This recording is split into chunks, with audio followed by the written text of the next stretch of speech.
Well, hello and welcome to Business Lunch. It's the last Business Lunch show of 2022 and what a year it's been for the market. I'm Sonia Shenoy, with me is Pavitra. Pavitra, not too much happening in the market. Expectedly, I guess everyone's out and about, getting ready to party this weekend. But overall, it's not been a bad year in India for sure.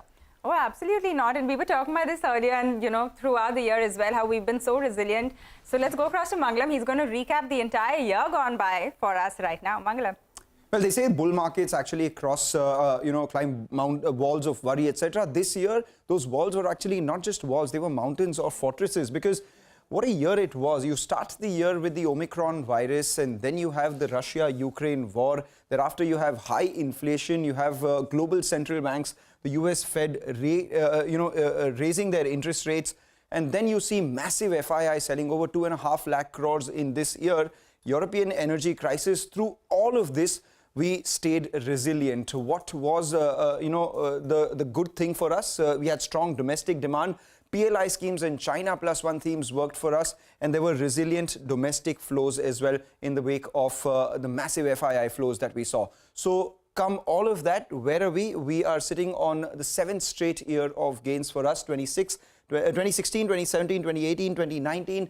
Then we had the COVID year 21-22 as well. Where are we? 5% gains on both the Nifty as well as the Sensex. And how does that compare with the world? We're still better off than most indices in the world. The only index that did better than India in the emerging market pack was the Turkish index, which has grown about 190 odd percent, but they had that level of inflation as well. 5% higher for India, which beat Brazil, Indonesia, Nikkei, and most of the developed markets as well, the likes of Dow Jones, S&P, as well as NASDAQ.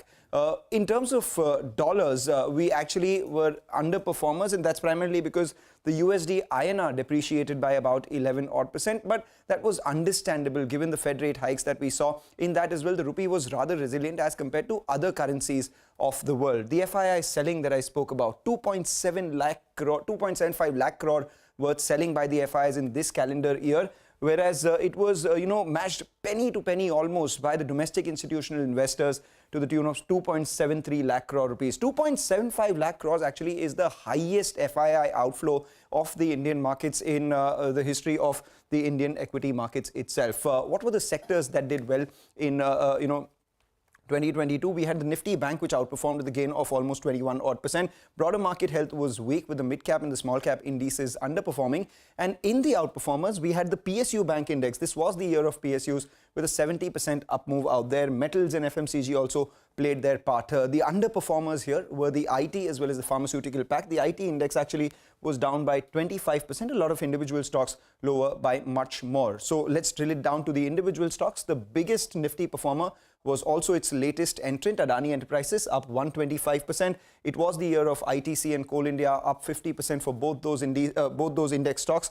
And M&M and Axis Bank as well put in a good gain of almost 50 odd percent. Among the losers, it was IT and Pharma all the way. IT stocks were the big underperformers, Wipro leading the pack with a cut of almost 45%. It was the year of PSUs, like I said, UCO Bank, Bank of Baroda, Union Bank, even PNB up almost 51 odd percent. It was also the year of defense names. So we had, big gains coming by on Mazagon Dock, Bharat Dynamics, Garden Reach, and BEL. What was it not the year of? It was definitely not the year of a lot of these, diagnostic companies. So we saw big cuts in the likes of Metropolis, Dr. Lal's, as well as Thyrocare, because it was also the year where we came out of COVID. In the other mid-cap losers, we had a lot of these, new age listing companies which did not do well. So from the start of this year, we saw a cut of anywhere between 50 to 60% for PTM. But let's end on a positive note and let's talk about some really big movers. Names like Cresanda Solutions, not something that we speak about very often, up 310%. Ugar Sugar up 240%. NDTV after the deal